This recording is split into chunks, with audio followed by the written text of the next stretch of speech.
when you all left from Allahabad, you went to Delhi to get your visas fixed, and then you all got sent home immediately. I would have gone with you, but my visa extension was in Gaya because I'd come a little earlier, so I didn't go with you to Delhi, and I said to Maharaj-ji, I need to go to Gaya to fix my visa, and he said, so go. And I said, well, they'll probably send me back to America. He said, so go. I said, I don't care. I know you're everywhere. Ha! And so the next night I brought my bags to Dada's house and ready to leave to the station, but I wasn't going to leave without darshan. So I waited. And Dada says, you come in now. And Maharaj says, don't go to Gaya. I'll send you to Kanpur, and my devotee's the chief of police there. He'll give you a visa. So go back to go. So I did.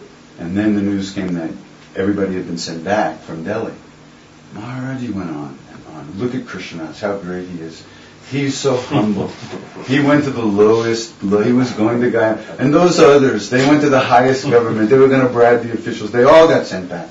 How great, on and on. And he knew. I would have gone to Delhi. I just couldn't. I had to go somewhere else.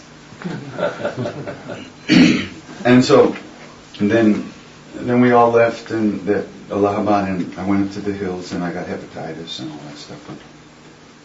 And I came to the temple when Maharaj-ji just came back to the hills, and there were no other Westerners around yet, I don't think. And, you remember I sent a letter with you guys to Vrindavan to Maharaj-ji when I was dying from hepatitis? I said, thanks for everything, see you next life, And they gave Maharaj-ji a note. He'll be okay. But anyhow, so I went to the temple. That's the story of his saying, he'll be all right. Yeah. The guy died. Yeah, right. That was me. So,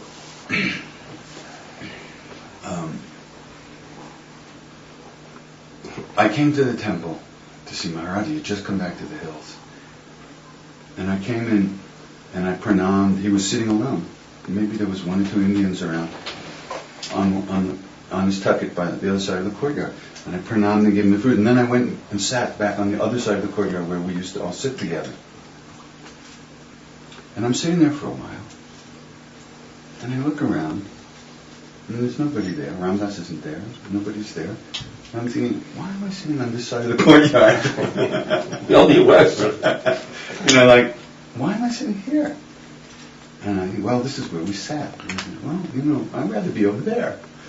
So I got up and I made my way across the courtyard, very, as nonchalantly, depending on it.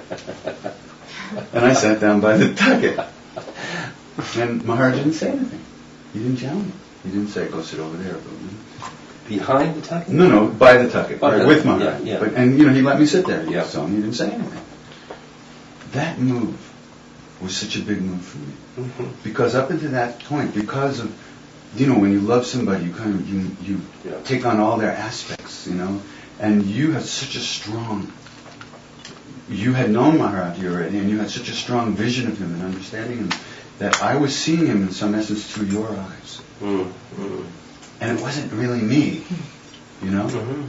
And all of a sudden you weren't there, and I didn't want to be on the other side of the courtyard where we used to sit with you. Yeah. And I guess we only sat there because you sat there.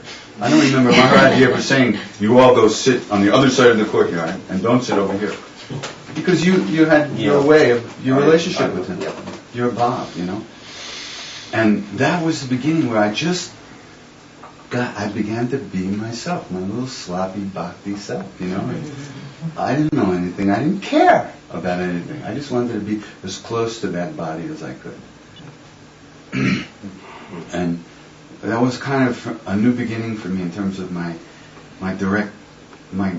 opening my own relationship with him, with all my own insecurities and my own stuff that I had to overcome all the time.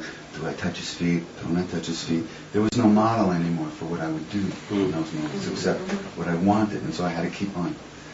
And he allowed it. He created it. He allowed that to happen by keeping me in India. Once again, what did I have to do with it?